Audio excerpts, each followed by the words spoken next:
আমরা practical live দেখাইছিলাম যে কোনটা মেটা ডেসক্রিপশনস এবং মেটা টাইটেল কোনটাকে আমরা বলি। তারপরে হেডার ট্যাগ, এটাও একটা র্যাঙ্কিং ফ্যাক্টরস। বেসিক্যালি আমরা যে বিষয়টা নিয়ে আমরা এখন আলোচনা করতেছি সেটা হলো টোটালি র্যাঙ্কিং ফ্যাক্টরস গুলো, মানে কোন বেসিক্যালি কোন ফ্যাক্টরস গুলোর উপরে আপনার এই এসইওর যে বিষয়টা আছে সেটা সবচেয়ে নির্ভরশীল, সেই বিষয়গুলো নিয়ে কিন্তু আমরা এখন আলোচনা করতেছি। তো যেহেতু আমাদের র্যাঙ্কিং ফ্যাক্টরস গুলো আমাদেরকে জানতে হবে সবগুলো, তো সেই ক্ষেত্রে আমি মেজরিটি র্যাঙ্কিং ফ্যাক্টরস গুলো কিন্তু শুধুমাত্র আপনাদের সাথে আজকে আলোচনা করবো, এর বাইরে নয়। বাইরে অনেক র্যাঙ্কিং ফ্যাক্টরস আছে, সেগুলো হয়তো আপনাদের না জানলেও হবে। যেগুলো নিয়ে আমরা মূলত প্র্যাকটিক্যালি বা লাইভ কাজ করব, সেই র্যাঙ্কিং ফ্যাক্টরস গুলোই আমরা আজকে আলোচনা করব। তো এখানে আমি গত ক্লাসে যদি আপনাদেরকে একটু দেখাই, গত ক্লাসে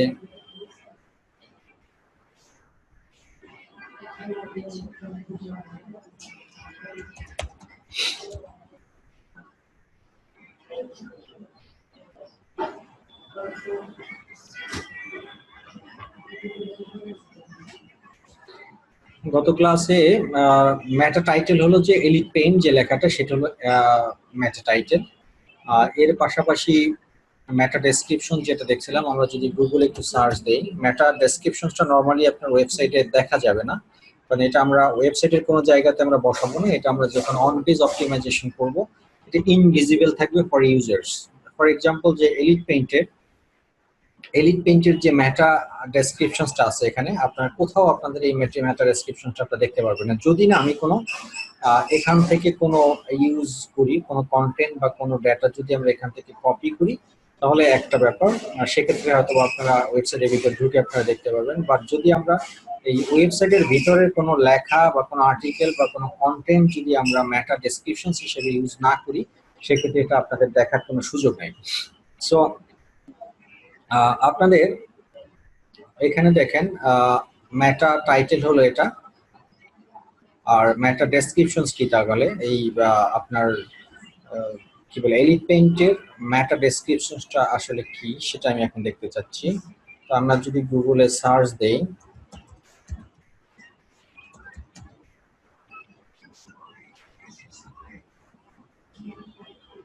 যে ধরুন best paint company in Bangladesh দিয়ে সার্চ দিই, তাহলে সার্চ দিলে আপনার দেখুন এখানে পেইন্ট কোম্পানিকে দেখাচ্ছে, এবং এই যে জিনিসটা সেটা হলো মেটা ডেসক্রিপশন। এখানে একটা জিনিস খেয়াল করেন, এলিট পেইন্ট কি লেখা আছে দেখুন, elite paint founded in 1952 was the first ever paint company to have been established in Bangladesh. Since its inception the company has grown to become এরপরে কিন্তু ডট ডট ডট ডট দেয়া আছে। Basically ব্যাপারটা হলো মেটা ডেসক্রিপশন সবসময় আপনার একটা নির্দিষ্ট পরিমাণ ক্যারেক্টার হয়। দেখুন এখানে আগে আগে এটা আমি আপনাদের দেখাই যে এই লেখাটা এলিট পেইন্টের কোন জায়গায় আছে। এই যে অ্যাবাউট আস এর ভিতরে এই লেখাটা আছে, দেখুন was first paint company to have been established in Bangladesh. তারপর কি since it Inception the company has grown to become one of the country's leading paint brands. অনেক কিছু এখানে লেখা আছে, এখান থেকে নির্দিষ্ট একটা জিনিস শুধুমাত্র মেটা ডেসক্রিপশন হিসেবে এটা ইউজ হয়েছে। এখন কথা হলো যে মেটা ডেসক্রিপশন হিসেবে আপনাদের এখানে ইউজ হলো, আমি যদি চাইতাম যে এই জিনিসটি ইউজ না করে অন্য কোনো লেখাও যদি আমি মেটা ডেসক্রিপশন হিসেবে আমি ইউজ করতে চাইতাম, সেটাও আমি পারতাম। বাট সেটা যে আপনার ওয়েবসাইটের ভিতরে কোথাও থাকতেই হবে বিষয়টা কিন্তু তা নয়। মেটা টাইটেল, মেটা ডেসক্রিপশন এটা ওয়েবসাইটের কোনো কন্টেন্টের ভিতরে বা কোনো আর্টিকেলের ভিতরে থাকতেই হবে, না হয় আপনি গুগলে পাবলিশ করতে পারবেন না, সেটা কিন্তু না। মেটা ডেসক্রিপশন আপনার ওয়েবসাইটের ভিতরে কোনো লেখা ছাড়া যত লেখা আছে বা যত ধরনের কন্টেন্ট আছে, সব কন্টেন্ট যদি আপনি বাদ দিয়েও আপনি চান যে আপনি একটা ইউনিক আলাদা একটা ওই লেখাগুলোর বাইরে, মানে এই ওয়েবসাইটের ভিতরে এলিট পেইন্টের ওয়েবসাইটের ভিতরে যত লেখাটাকা আছে সব লেখার বাইরেও যদি আমি চাই যে কোনো কি বলে যে আপনার অন্য একটা লেখা আমার, সেটা আমি গুগলকে শো করাতে চাই এই জায়গাটাতে, সেটাও কিন্তু সম্ভব। আর মূলত মেটা ডেসক্রিপশন সেটাই হয়, কারণ আপনার ওয়েবসাইটের ভিতরের যে লেখা আছে সেটাই যে মেটা ডেসক্রিপশনে বসাতে হবে তা যেহেতু বাধ্যবাধকতা নাই, এই সুযোগটা আমরা এসইও এক্সপার্ট যারা তারা আমরা কাজে লাগাই। তারা কি করি, যেগুলো ওয়েবসাইটের কন্টেন্টের ভিতরে আছে সেগুলো তো গুগল এমনিই পায়, তো আমি এমন একটা মেটা ডেসক্রিপশনস এখানে আমার এখানে বসাবো, আমি যে মেটা ডেসক্রিপশনসটা মানুষ জানতে চায় বা মানুষ এই মেটা ডেসক্রিপশনস এর কিছু লেখাজোকা বা কিছু কিওয়ার্ডস দিয়ে সে গুগলে সার্চ দেয়, তাহলে কি হয়, সেটা হলো যে এক্সট্রা কিছু ভিজিটর্স বা এক্সট্রা কিছু ট্রাফিক আমি ওই মেটা ডেসক্রিপশনস এর থ্রু থেকে আমার এখানে আমি আমার সাইটে পাবো। এই সুযোগটাই মূলত আমরা এসইও যারা কাজ করি তারা এই কাজে লাগে। আর যদি বায়ারের চয়েস থাকে, হ্যাঁ, বায়ারের যদি চয়েস থাকে যে না তুমি আমার এখান থেকে এই জিনিসটাই তুমি গুগলকে শো করানোর ব্যবস্থা করে দাও, তাহলে সেক্ষেত্রে আপনাকে ওই জায়গাটাতেই নিতে হবে, ওই জিনিসটাই আপনাকে নিয়ে তারপরে ম্যাটার ডেসক্রিপশন সেট করতে হবে, আর কিছু করার থাকে না। অনেক বায়ার যারা একটু স্মার্ট বায়ার, মানে যারা একটু এডুকেশন সম্পর্কে টেকনোলজি সম্পর্কে জানে, তারা কিন্তু এরকম চয়েস দিয়ে দিতে পারে। যেমন এলিফ্যান্ট কিন্তু চয়েস দিয়ে দিয়েছে, তারা তাদের কত সালে এটা ফাউন্ডেড হয়েছে সেই জিনিসটা হাইলাইট করতে চাইছে, তারা কিন্তু সেটা আমাদেরকে বলে দিছিল যে আপনি এই মেটা ডেসক্রিপশনস এর এই ব্যাপারটাতে এই জিনিসটা ইউজ করবেন, মানে এই কন্টেন্টটা বা এই আর্টিকেলটা ইউজ করবেন। দ্যাটস ওয়াই আমাদের কিন্তু এটা ইউজ করতে হয়েছে বাই ডিফল্ট।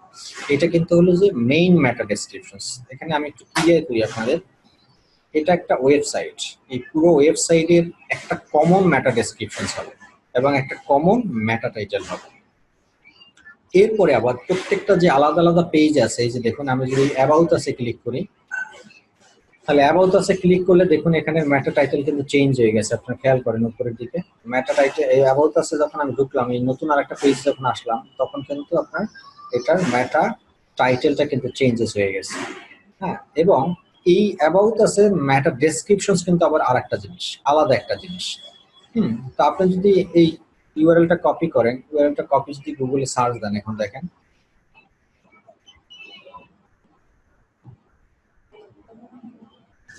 দেখেন এটার জন্য কিন্তু আলাদা আবার মেটা ডেসক্রিপশন দেখতে পাচ্ছেন আপনারা। জেলিক paint is one of the country's leading paint brand, the company is also in 1990। মানে আগের যে মেটা ডেসক্রিপশন, এই যে এটা ছিল মেইন মেটা ডেসক্রিপশনস, এটার সাথে কিন্তু এটা মিল নেই। দেখেন ডিফারেন্স। তার মানে কি দাঁড়ালো, আমরা প্রত্যেকটা পেজের জন্য আলাদা আলাদা মেটা টাইটেল সেট করি এবং আলাদা আলাদা মেটা ডেসক্রিপশন সেট করি। এটা কেন করি, কারণ আমাদের পাবলিসিটি, মানে আমাদের এই প্রোডাক্টটা যাতে গুগল বিভিন্ন ওয়েতে চিনে। এই যেমন আমার গুগল প্রথমে এটা চিনছে, এরপরে আবার অ্যাবাউট আস দিয়ে আমি গুগলকে চিনাইছি, তারপরে আমি এবার ভিন্ন ভিন্ন যে ইন্ডিভিজুয়াল পেজেস গুলো আছে সব পেজগুলোতে যদি আমি এসইও রিলেভেন্ট কার্যকলাপগুলো সারি, তাহলে চিন্তা করেন আপনার এই ওয়েবসাইটের ভিতরে যদি 50টা পেজ থাকে, ইন্ডিভিজুয়ালি 50টা পেজ থাকে, তার মানে 50টা পেজের ভিতরে কিন্তু আমি 50টা মেটা ডেসক্রিপশন সেট করছি এবং 50টা মেটা ডেটা সেট করছি। তার মানে প্রত্যেকটা মেটা ডেসক্রিপশনসে কিন্তু আমার ডিফারেন্ট ডিফারেন্ট কিওয়ার্ড ইউজ করা হয়েছে। তার মানে এই 50টা ডিফারেন্ট ডিফারেন্ট কিওয়ার্ড থেকে কোনো না কোনো কিওয়ার্ড কিন্তু যারা ভিজিটর্স বা যারা সার্চ দেয় গুগলে, তাদের সাথে আমার এটা মিলে যাওয়ার সম্ভাবনা, পসিবিলিটি বেশি থাকবে। সেই কারণে একটা ওয়েবসাইটের ভিতরে যত বেশি আপনার কিওয়ার্ড ইউজ করা যায়, মানে ভালো কিওয়ার্ড, যেই কিওয়ার্ডগুলো দিয়ে মানুষ সচরাচর জিনিসপত্র গুগলে খুঁজে, সেই ধরনের কিওয়ার্ড যত বেশি আপনি আপনার ওয়েবসাইট ইউজ করতে পারবেন বিভিন্ন বিভিন্ন ওয়েতে বা ডিফারেন্ট ওয়েতে, ততই আপনার ওয়েবসাইটটা গুগল বেশি বেশি র্যাঙ্ক করার পসিবিলিটি থাকবে। কারণ আপনার এই কিওয়ার্ডের সাথে মানুষের আকাঙ্ক্ষা বা চাহিদার সাথে মিলে যাবে, যখনই মিলে যাবে তখনই গুগল কিন্তু আপনার সাইটটাকে তার সামনে রিপ্রেজেন্ট করতে বাধ্য। যে আমি একটা জিনিস দিয়ে সার্চ দিলাম, যে ফর এক্সাম্পল ধরেন এখানে একটা লেখা আছে কি ডেকোরেটিভ পেইন্টস। এখন কেউ যদি গুগলে সার্চ দেয় যে best decorative Paints in Bangladesh, তখন কিন্তু আপনার এই পেজটা শো করার পসিবিলিটি থেকে যায়। কারণ কি, কারণ এখানে আপনি একটা মানুষের চাহিদা অনুযায়ী একটা কিওয়ার্ড আপনি ইউজ করছেন, যেটার নাম ডেকোরেটিভ পেইন্টস। এরপরে যদি আপনি ইন্ডাস্ট্রিয়াল পেইন্টস চিন্তা করেন, এভাবে মানে। তো এই ক্লাসগুলো আমরা সামনে দেখবো, নেক্সট ক্লাসে আমাদের কিওয়ার্ড রিসার্চ আছে, যে একটা ওয়েবসাইটের কিওয়ার্ড কিভাবে রিসার্চ করতে হয়, বেস্ট কিওয়ার্ড কিভাবে ফাইন্ড আউট করতে হয়, এবং মানুষের চিন্তাটাকে আপনার মাথার ভিতর নিয়ে এসে সেটার ক্ষেত্রে মানুষের কাছে আপনি কিভাবে রিপ্রেজেন্ট করতে পারেন, সেই বিষয়টাগুলো আমরা সামনের ক্লাসগুলোতে আমরা দেখবো। সো আপনি এখানে খেয়াল করেন যে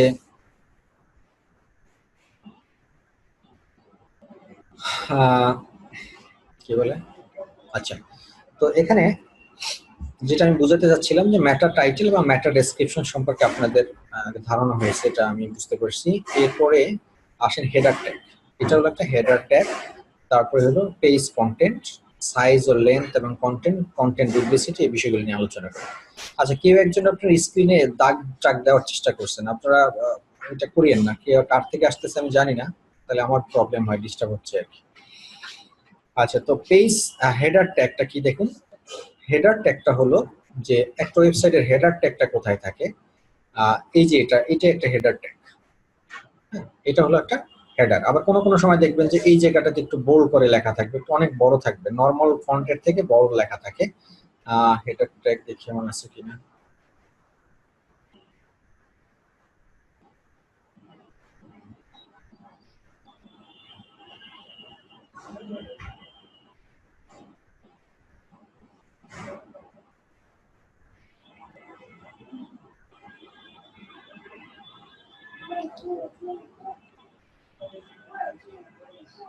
এই যে এটাই দেখেন, যেমন এই যে এটা একটা হেডার ট্যাগ, এটা একটা হেডার ট্যাগ, এটা একটা হেডার ট্যাগ, মানে এই ফন্টের থেকে এটা কিন্তু আলাদা হেডার ট্যাগ। আর হেডার ট্যাগ সবসময় রিপ্রেজেন্ট হয় কিভাবে? হেডার ট্যাগ রিপ্রেজেন্ট হয় আমাদের ওয়েবসাইটের ভাষায়। হেডার ট্যাগ রিপ্রেজেন্ট হয় এভাবে, h1, h2,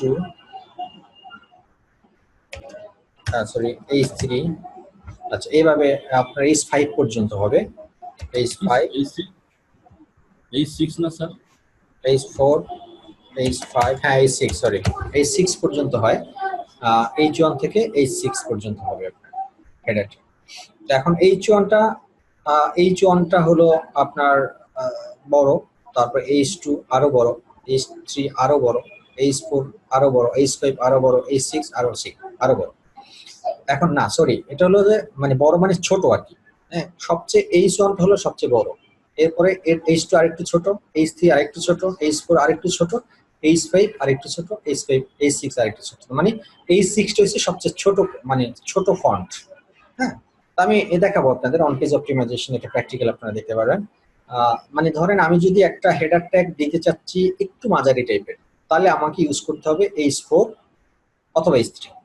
আর আমি যদি একটা হেডার ট্যাগ দিতে চাচ্ছি একদম বড়, অনেক বড় করে দেখতে চাচ্ছি, তাহলে দিতে হবে h1। আর যদি আরেকটু ছোট দিতে চাই তাহলে h2। এই এই কোডিংটা আমাদের ইউজ করতে হবে। তো h1 থেকে h6 এটা মনে রাখবেন, h1টা সবচেয়ে বড়, h6 হলো সবচেয়ে ছোট হেডার ট্যাগ। এখন এই হেডার ট্যাগ কেন র্যাঙ্কিং ফ্যাক্টরস? কারণ গুগল কি করে, গুগলের যে অ্যালগোরিদমটা বা গুগল যে মেকানিজম ইউজ করে র্যাঙ্ক করে একটা সফটওয়্যার একটা ওয়েবসাইট, সেই গুগলের মেকানিজমটা হলো যে গুগল প্রথমেই চেক করে সে মেটা টাইটেলস, তারপরে চেক করে মেটা ডেসক্রিপশনস, তারপরে চেক করে যে হেডার ট্যাগ গুলা, মানে আপনার হেডার ট্যাগ গুলাতে কি পরিমাণ আপনি এই যে বড় বড় অক্ষর করে যেগুলো লেখেন, এগুলো তো আমরা নর্মালি ইন জেনারেলি আমরা যখন কোন একটা রচনাও লিখতে যাই, আমরা যদি হাতে ইন হ্যান্ডসে যদি একটা রচনা লিখি, গরুর রচনা বলেন বা কোন একটা আর্টিকেল লিখি, সেক্ষেত্রে কিন্তু আমরা কি করি, প্রথমে ইন্ট্রোডাকশন লিখি, এবং ইন্ট্রোডাকশন লেখাটা কিন্তু একটু বড় আকারে করে লিখি, তারপরে কিন্তু একটা প্যারাগ্রাফ লিখি, এরপরে আবার লিখি ডেসক্রিপশনস।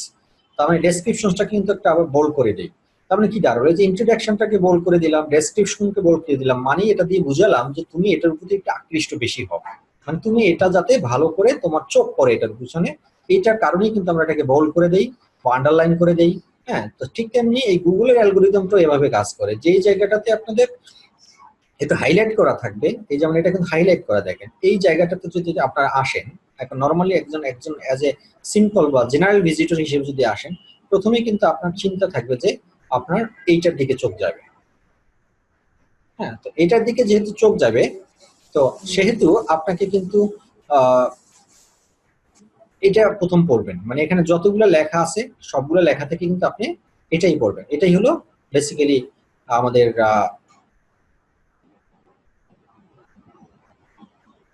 সরি, হ্যাঁ বেসিক্যালি এটাই হলো আমাদের ব্যাপার। আর গুগলও এই অ্যালগোরিদমটা সবচেয়ে বেশি ইউজ করে। হ্যাঁ, সো এখানে আপনাদের এখানে আরেকটা জিনিস দেখেন, যে আমি যদি এইটার ভিতরে এই ধরেন, এটার ভিতরে যেমন এইটা হলো যে আপনার h3 অথবা h4 হতে পারে, এই এই হেডার ট্যাগটা ইউজ করা হয়েছে এখানে, আই এম নট শিওর, এটা আমি দেখলে বুঝতে পারবো। আচ্ছা, তো এই যে এটা কিন্তু এখানে কিন্তু কোনো হেডার ট্যাগ ইউজ করা হয় না, এটা কিন্তু একদম জেনারেল সেন্টেন্স, মানে জেনারেল ক্যারেক্টার ইউজ করা হয়েছে এখানে, জাস্ট টাইপ করে দেওয়া হয়েছে, এটার পিছনে কোনো বোল্ডও করা হয় না, এটার পিছনে কোনো হেডার ট্যাগ ইউজ করা হয় না বা আন্ডারলাইন কিছু ইউজ করা হয় না, একদম জেনারেল জেনারেল ক্যারেক্টার ইউজ করা হয়েছে। এটাও কিন্তু আমরা এটা কিন্তু সেম জিনিস। তো আমরা যখন এই পেজটাতে আসি নর্মালি এইটার উপর চোখ যায়। তো এখন এই হেডার ট্যাগের ভিতরে যদি আমরা কোনো ভালো কিওয়ার্ড দিতে পারি, ভালো কিওয়ার্ড বলতে কি বোঝাচ্ছে? যে মানুষ যে জিনিসগুলো দিয়ে গুগলে সার্চ দিতে পারে, পেইন রিলেভেন্ট কোনো কোশ্চেন যদি আসে, তো পেইন রিলেভেন্ট কোনো কোশ্চেন যদি মানুষ সার্চ দেয়, তাহলে কি কি দিয়ে সার্চ দিতে পারে, সেই রকমের একটা লেখা যদি আমি এই হেডার ট্যাগের ভিতরে তুলে ধরতে পারি, তাহলে সেই হেডার ট্যাগটা গুগল কি করবে, অ্যালগোরিদম বা সার্চ কিওয়ার্ড হিসেবে ধরে নিয়ে সেটা মানুষের সাথে কোনো সার্চ যদি মিলে যায়, তখন ওই পেজটা তার সামনে রিপ্রেজেন্ট করবে। আমি একটা কথা বলে রাখি, কোনো ওয়েবসাইটকে এসইও করা মানেই হলো তার ফ্রন্ট পেজকে এসইও করা তা নয়। আপনার টার্গেট থাকবে, এই একটা ওয়েবসাইটের ভিতরে যদি 100টা পেজ থাকে, সেই 100টা পেজের কোনো না কোনো পেজ যদি আপনি কি করতে পারেন, মানুষের কাছে পৌঁছাতে পারেন বা রিপ্রেজেন্ট করতে পারেন, সেই পেজটার থ্রু থেকে কিন্তু ওটা আপনার ওয়েবসাইটের একজন সাইট ভিজিটরি হিসেবে কাউন্ট হবে। এবং আরো মজার ব্যাপার হলো যে আপনার যদি একটা সাপোর্টিং বা সাইট অন্য একটা লিঙ্ক পেজ যদি আপনার, ধরেন আমি এই ওয়েবসাইটের মেইন পেজটা কেউ পাচ্ছি না, বাট এই কন্ট্যাক্ট আস, এটা কিন্তু কন্ট্যাক্ট, দেখেন কর্পোরেট অ্যাড্রেস, মানে এই যে কন্ট্যাক্টের পেজ, এটা এই কন্ট্যাক্ট পেজটা যদি কেউ পায়, সেই কন্ট্যাক্ট পেজটা পাইলে কিন্তু অটোমেটিকলি হোম পেজ এখান থেকে যেতে পারতেছে। তার মানে দাঁড়ালো কি, আমার এই ওয়েবসাইটের ভিতরে 50টা লিঙ্ক পেজের কোনো একটা লিঙ্ক পেজ যদি মানুষের কাছে আমি রিপ্রেজেন্ট করতে পারি, তাহলেই কিন্তু আমার সাইটটা মানুষের কাছে আমার প্রোডাক্ট সম্পর্কে তার কাছে তুলে ধরতে পারলাম, এবং সেটা ভিজিটর হিসেবেই কাউন্ট হচ্ছে। So it's a good sign, এটা একটা ব্যাপার, এটা মাথায় রাখতে হবে আপনাদের। আর একটা জিনিস হলো যে দেখেন, এটা গেল হেডার ট্যাগ। এরপর আছে পেজ কন্টেন্ট। পেজ কন্টেন্ট বলতে আমরা কি বুঝি? পেজ কন্টেন্ট হলো যে আপনার, একদম সিম্পলি যদি বলি, এই ওয়েবসাইটের ভিতরে যা কিছু আছে সবগুলো মিলেই হলো পেজ কন্টেন্ট, মানে কন্টেন্ট, পেজ না। পেজ আর একটা জিনিস, কন্টেন্ট। কন্টেন্ট মানে বলতে আমরা কি বুঝি? কন্টেন্ট হলো একটা ওয়েবসাইটের ভিতরে যত ধরনের এলিমেন্টস ইউজ করা হয়, যা কিছু ইউজ করা হবে সবকিছু মিলেই হবে একটা কন্টেন্ট। সোজা কথা, আমরা একটা বাড়ি তৈরি করলে যেটা হয়, আমরা বলি কি, একটা বাড়ির ভিতরে কি থাকে, অনেকগুলো ফ্ল্যাট থাকে, অনেক ধরনের ইন্টেরিয়ার ডিজাইন থাকে, হ্যাঁ, বাথরুম থাকে, ব্যালকনি থাকে, বারান্দা থাকে, সিঁড়ি থাকে, লিফট থাকে, সবকিছু মিলেই কিন্তু হয় কি, একটা বাড়ি হয়। ঠিক তেমনি আপনার একটা ওয়েবসাইট হলো একটা বাড়ির সাথে তুলনা করেন, একটা ওয়েবসাইট হলো একটা বাড়ির মতো। এই ওয়েবসাইটের ভিতরে যত রকমের এলিমেন্টস, যে পিকচার, লেখা, কন্টেন্ট, গ্রাফ, ম্যাপ, হ্যাঁ, অ্যাড্রেস, ফোন নাম্বার, যা কিছু লেখা আছে সবকিছুটি আমরা ধরে নিব ডিজাইন, প্যাটার্ন, থিম, টেমপ্লেট, যা কিছু আছে কিনা সবকিছুই হলো কন্টেন্ট। তার মানে একটা ওয়েবসাইটের ভিতরে যা কিছু আছে সবগুলো জিনিসকে আমরা কন্টেন্ট হিসেবে কাউন্ট করবো, যেগুলো হলো কন্টেন্ট। আচ্ছা, তো এসইও করার জন্য কি ওয়েব ডিজাইন জানতে হবে? না, এসইও করার জন্য ওয়েবসাইট ডিজাইন জানতে হবে না, জানা থাকলে ভালো, না জানা থাকলে অসুবিধা নেই। আচ্ছা, তারপরে কন্টেন্ট সম্পর্কে আমাদের আইডিয়া হলো। এরপরে আসেন, এরপরে কি আছে? এরপর আছে সাইজ ও length of content. Okay, size ও লেন্থ অফ কন্টেন্ট। কন্টেন্ট সম্পর্কে আমরা বুঝলাম। তারপর হলো সাইজ ও লেন্থ অফ কন্টেন্টটা কি আসলে? সাইজ ও লেন্থ অফ কন্টেন্টটা হলো যে একটা ওয়েবসাইটের ভিতরে কি পরিমাণ কন্টেন্ট আছে সেটার একটা সাইজ মেজারমেন্ট আমরা বলতে পারি। আচ্ছা, এখন ধরেন আমি যদি এটা একটা ব্যাপার, আমরা আপনার যে এক্সাম্পল দেখি, এই ওয়েবসাইটটা যখন আমরা ওপেন করি, ওয়েবসাইট ওপেন করার পরে যখন আমরা নিচের দিকে ড্রাগ করি, নিচের দিকে ড্রাগ করলে দেখেন একটা নির্দিষ্ট পরিমাণ জায়গাতে গিয়ে কিন্তু আর নিচে যাওয়া যাচ্ছে না, মানে এখানে এন্ড, মানে এর নিচে আর কিছু নাই। তার মানে এই পেজটার, এই কন্টেন্টটার একটা লেন্থ আছে, টপ টু বটম পর্যন্ত দেখেন একটা নির্দিষ্ট পরিমাণ জায়গায় গিয়ে আর ড্রাগ করা যাচ্ছে না, এখানে থেমে যাচ্ছে। তার মানে এটার একটা সাইজ দেওয়া হয়েছে এই কন্টেন্টটার, বা এই কন্টেন্টটা যখন করা হয়েছে তখন এটার একটা ম্যাক্সিমাম সাইজ দেওয়া হয়েছে। এখন যদি এই ওয়েবসাইটটার কন্টেন্টটা বা এই কন্টেন্টের লেন্থ সাইজটা এরকমের দেওয়া হইতো যে এরকম ড্রাগ করতেছেন করতেছেন তো করতেই আছেন, শেষই হচ্ছে না, মনে করেন অনেক দূর পর্যন্ত গিয়ে তারপর শেষ হচ্ছে, 2 মিনিট এরকম ড্রাগ করতে করতে শেষ হচ্ছে, তখন কিন্তু আপনি অ্যাজ এ ইউজার হিসেবে আপনি নিজেই বিরক্ত হয়ে যেতেন, আপনার কাছে এটা ভালো লাগতো না, এটা বোরিং লাগতো, ধরো এটার কোনো শেষ নাই, এটা নিচে কি বা আছে, এর এমন কি আছে। এই যে বোরিংনেসটা, এটা গুগল খুব সিরিয়াসলি ভাবে এটা কাউন্ট করে। তো আপনার কন্টেন্ট লেন্থ থাকতে হবে একটা মেজরিটি লেন্থ, একটা নির্দিষ্ট পরিমাণ ড্রাগিং পর্যন্ত আপনার লেন্থ থাকতে হবে। এখন সেটা বলতে পারেন যে স্যার সেটা কতটুকু পর্যন্ত হতে পারে। দেখুন এখানে যদি আমি কাউন্ট করি, first drug, second drug, third drug, fourth drug, fifth drug, six drug, seven ড্রাগতে গিয়ে আমার এটা শেষ হয়ে গেছে। হ্যাঁ, তো এখন আপনি বলতে পারেন যে তাহলে কি এসইওর কোনো নির্দিষ্ট পরিমাণে এটার একটা সাইজ লেন্থ আছে, কন্টেন্ট লেন্থের ড্রাগ সাইজ আছে? না, এটা নাই। বাট আমরা ইন কমনলি এটাকে কি করি, ম্যাক্সিমাম পর্যন্ত আমরা 10 ড্রাগ পর্যন্ত, মানে 10 পয়েন্টার ড্রাগ পর্যন্ত আমরা এভাবে কাউন্ট করি। আপনার মাউস দিয়ে আপনি ড্রাগ করে 10টা পর্যন্ত গেলে যতটুকু পর্যন্ত লেন্থ যায় ততটুকু পর্যন্ত হইলো আমাদের স্মার্ট, বলি আমরাকে যে স্মার্ট সাইজ।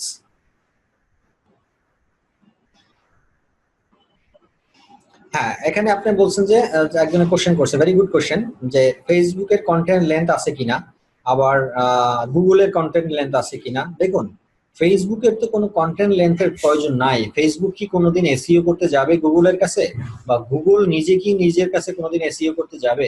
যাবে না। অতএব আমাদের এখানে কোশ্চেন গুলো আসতেছে কিন্তু ওয়েবসাইট বা কোনো সফটওয়্যারের ডিজাইন নিয়ে না। আমাদের কোশ্চেন গুলো আসতেছে যে আমি আমার ওয়েবসাইটটাকে যে গুগলে র্যাঙ্ক করব, সেটা করার পিছনে আমাদেরকে কি কি করলে আমাদের জন্য ভালো হবে সেইগুলা। তো ফেসবুক কোনোদিনও এসইও করতে গুগলের কাছে যাবে না, আর গুগলও কোনোদিন মার্কেটিং করতে ফেসবুকের কাছে যাবে না। অতএব তাদের সাইজ কন্টেন্ট বা সাইজ লেন্থ কি হবে বা কত হওয়া উচিত সেটা নিয়ে মাথা ব্যথা না করাটাই বেটার, না করলেও হবে। কারণ ফেসবুক হলো একটা সোশ্যাল মিডিয়া, ফেসবুক কোনো ওয়েবসাইট না। এখানে আপনাদের একটু বুঝতে চিন্তা করতে হবে যে আপনার যে প্রোডাক্ট নিয়ে আপনি কাজ করতেছেন, আপনি কোনো সোশ্যাল মিডিয়া তৈরি করে সেই সোশ্যাল মিডিয়া ফেসবুকের মতন একটা সোশ্যাল মিডিয়া সাইট তৈরি করে কিন্তু আপনি কখনই গুগলের কাছে এটা এসইও করতে যাবেন না। আপনি এসইও করার উদ্দেশ্য হলো যে আপনার বিজনেস প্রোডাক্ট, আপনার বিজনেস প্রোডাক্ট নিয়ে আপনি কাজ করবেন বলেই আপনি সেটা সেই সোশ্যাল মিডিয়াগুলোর কাছে বা সার্চ ইঞ্জিনগুলোর কাছে আপনার স্বর্ণাপন্ন হচ্ছে। অতএব এখানে e commerce site, social media, তারপরে আপনার কানেক্টিং সাইট, এইগুলো এই আওতার বাইরে রাখাটাই বেটার। এগুলো নিয়ে আমাদের চিন্তা করার প্রয়োজন নেই। আমাদের চিন্তাটা শুধুমাত্র বিজনেস পার্সপেক্টিভ, বিজনেস প্রোডাক্ট, সেই বিজনেস প্রোডাক্ট বা কর্পোরেট ওয়েবসাইট বা বিজনেস প্রোডাক্ট রিলেভেন্ট ওয়েবসাইট কিভাবে সাইজ লেন্থ হওয়া উচিত সেটা নিয়ে আমরা আলোচনা করতেছি।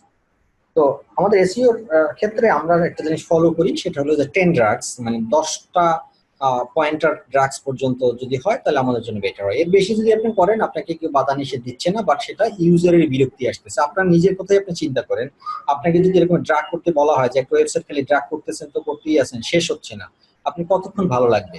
আর সেটা যদি ফেসবুকের মতন ওয়েবসাইট হয় তাহলে ভালো লাগবে, কারণ যত নিচে যাচ্ছেন ততই আপনি রং বেরঙের ছবি দেখতে পারতেছেন, রং বেরঙের পিকচার দেখতে পারতেছেন, রং বেরঙের পোস্ট দেখতে পাচ্ছেন, সেটা আপনার ভালো লাগবে। কিন্তু আপনার একটা কোম্পানির ওয়েবসাইট যদি খালি নিচে যেতেই বলে আপনাকে অনেক দূরে যেতে বলে, তখন কিন্তু আপনি 2-3 বার ক্লিক করার পর তৃতীয়বার আর আপনি ক্লিক করবেন না। এটা একটা সাইকোলজিক্যাল ফ্যাক্টর। এই সাইকোলজিক্যাল ফ্যাক্টরটাই কিন্তু গুগল মূলত তাদের অ্যালগরিদমে সেট করে নিয়েছে। এই জন্য আমাদের গুগল র্যাঙ্কিং ফ্যাক্টরস এর অন্যতম একটা বিষয় হলো আপনার ওয়েবসাইটের কন্টেন্ট লেন্থ কি পরিমাণ, কত বড় কন্টেন্ট লেন্থ, এটাই। এরপরে আসেন যে কন্টেন্ট ডুপ্লিসিটি। কন্টেন্ট ডুপ্লিসিটিটা কি? কন্টেন্ট ডুপ্লিসিটি হলো একদম সিম্পলি সেটা হলো যে কন্টেন্ট কিভাবে ডুপ্লিকেট করা, যে কন্টেন্ট যেটা বলা হয়। তো আমরা কন্টেন্ট সম্পর্কে তো জানি যে কন্টেন্ট বলতে আমরা কি বুঝি। তো আপনি কন্টেন্ট কি, ওয়েবসাইটের যত রকমের এলিমেন্টস ইউজ করা হয়েছে সবগুলোই হলো কন্টেন্ট। এখন দেখা গেছে এলিট পেইন্ট এরকমের একটা পিকচার, এই বাড়ির পিকচারটা ইউজ করছে এলিট পেইন্ট। হ্যাঁ, এখন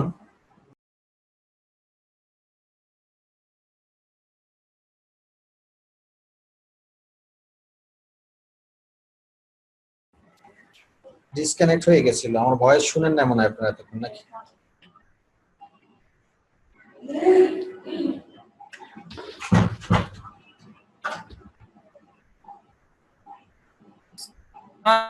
কথাটা বেজে বেজে আসতেছে স্যার। এখন ক্লিয়ার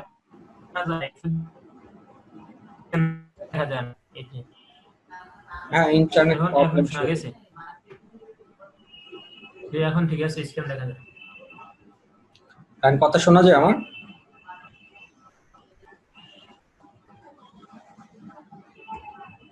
হ্যালো, শুনতে পাচ্ছেন আমাকে? জি স্যার, শুনতে পাচ্ছি। জি শুনতে পাচ্ছি। শুনতে পাচ্ছি স্যার।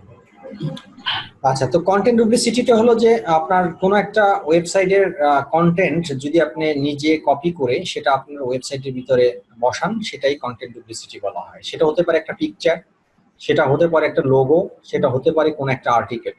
ধরুন এই লেখাটা এলিফ পেইন্ট লিখছে, এখন আপনি যদি এটা হুবহু কপি করে আপনার ওয়েবসাইটের ভিতরে এই লেখাটা আপনি বসান, তাহলেই এটাকে কন্টেন্ট ডুপ্লিসিটি বলা হবে। এটা ডুপ্লিসিটি কাকে বলা হবে?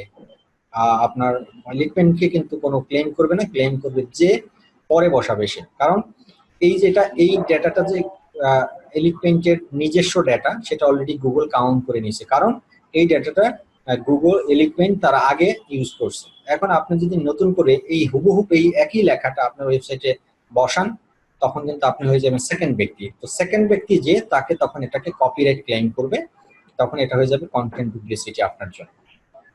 তো এই কারণে এসইও করার ক্ষেত্রে এই বিষয়গুলো মাথায় রাখতে হবে যে আপনি কোনো রকমের কন্টেন্ট ডুপ্লিসিটি করতে পারবেন না। এটাকে আপনাকে চেক করতে হবে যে আপনার যে বায়ারের ওয়েবসাইট নিয়ে আপনি কাজ করবেন, সেই বায়ারের ওয়েবসাইটের ভিতরে কোনো রকমের কপিরাইট কন্টেন্ট আছে কিনা, বা কোনো রকমের কপিরাইট কোনো আর্টিকেল আছে কিনা, সেগুলো আপনাকে আগে প্রথমে চেক করে নিতে হবে। যদি এগুলো থাকে সেক্ষেত্রে আপনার বায়ারকে সাজেস্ট করতে হবে যে তোমার ওয়েবসাইটের ভিতরে কপিরাইট কন্টেন্ট আছে বা কপিরাইট আর্টিকেল আছে, তুমি এই জিনিসগুলোকে চেঞ্জ করে আবার নতুন করে দাও, আদারওয়াইজ কিন্তু গুগল তোমার এটাকে ব্ল্যাক লিস্টেড করতে পারে, পসিবিলিটি আছে। আপনি আপনার এন্ড থেকে আপনার সেফ থাকার জন্য যা যা পরামর্শ দেওয়া দরকার সেটা আপনি আপনার বায়ারকে দিবেন।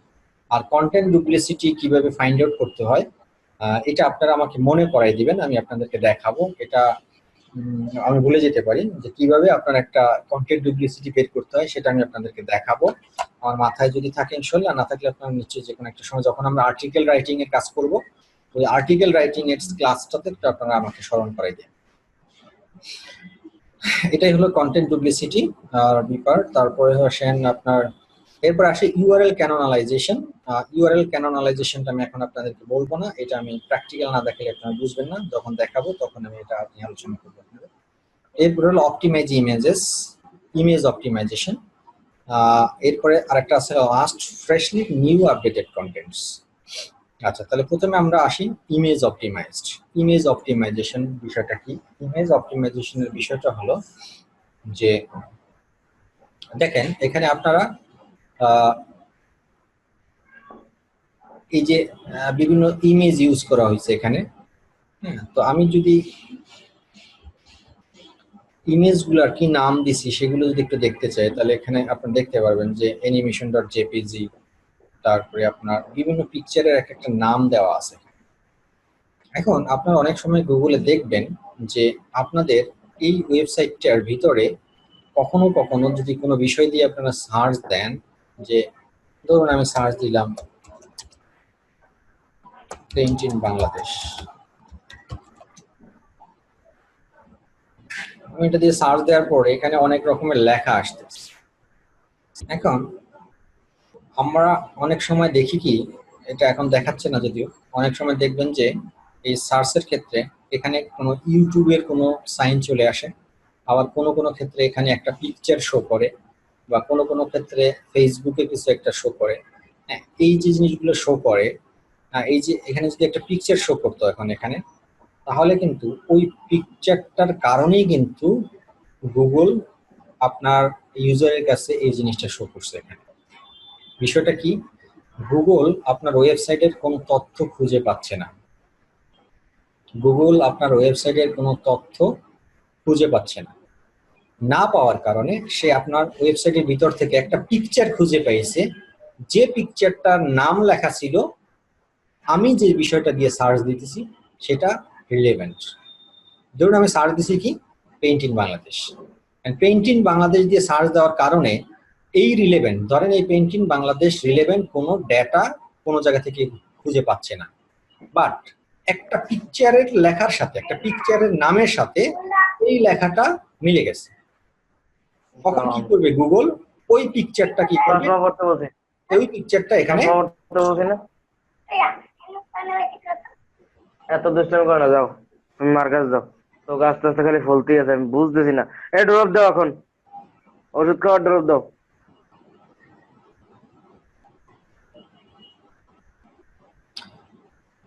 তো ওই পিকচারটা প্লিজ আপনারা মিউট করে রাখেন সবাই। আপনাদের ফ্যামিলিগত পার্সোনাল কথা বললে সেগুলো নয়েজ আসে, আমাদের তখন কনসেন্ট্রেশন চলে যায়। সবাই মিউট করে রাখেন, কোশ্চেন করলে আমাকে তখন আনমিউট করে। আচ্ছা, তখন এই যে আমি যে বিষয়টা দিয়ে সার্চ দিলাম, এখন সেটা যদি গুগল খুঁজে না পাই তো এই রিলেভেন্ট ডেটা, তখন ধরেন আমার একটা ওয়েবসাইটের ভিতরে আমি এই নামে একটা পিকচার সেভ করে রাখছিলাম, সেই পিকচারটা কিন্তু তখন গুগল এখানে শো করাতো। তার মানে কি দাঁড়ালো, একটা পিকচারের মাধ্যমে কিন্তু একজন ভিজিটর আপনার ওয়েবসাইটের ভিতরে আসতে পারে। এটা কি বলা হয়? Image optimisation. আচ্ছা, আমি আপনাদের একটা পরীক্ষা করবো আজকে। সেটা হলো যে জীবনে তো অনেক পিকচার ফেসবুকে আপলোড করছেন, বন্ধুরা দিয়ে, বান্ধবী দিয়ে, আত্মীয় স্বজন, ওয়াইফ, হাজবেন্ড, গার্লফ্রেন্ড, বয়ফ্রেন্ডকে দিয়ে। কার পিকচার গুগল চিনে আজকে সেটা টেস্ট হবে আপনাদের, দেখি কতটুকু জনপ্রিয় আপনারা এক একজন।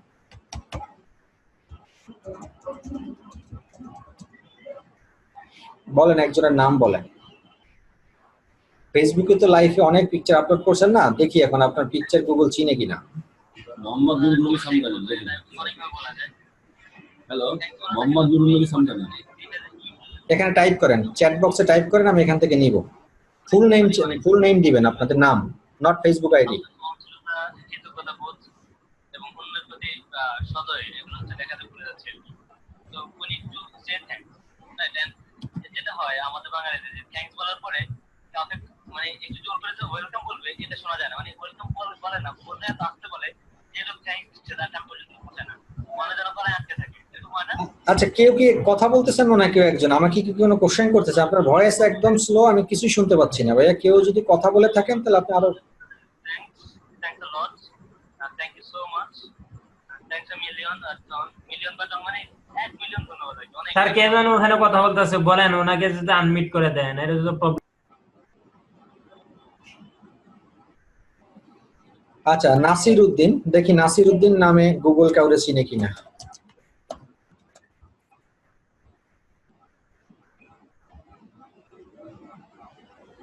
নাসির উদ্দিন আছেন আপনি এখানে?